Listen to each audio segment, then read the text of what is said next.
Hi, welcome to the Gabi YouTube channel, and for today's tutorial, I will be teaching you on how to change zoom controller actions and triple tap on iPhone X. But first, kindly subscribe to this channel and don't forget to hit the subscribe button and the bell to notify you for the new updates. And let's start. Using your iPhone X from your home screen, first go to Settings.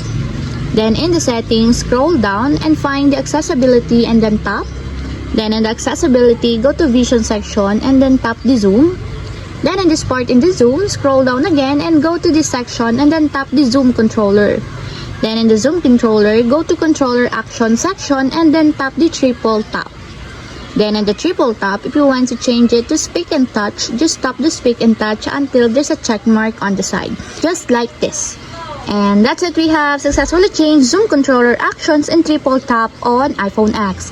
If you have a question, you can comment down below and don't forget to hit the subscribe button and the bell to notify you for the new updates. And thank you for watching!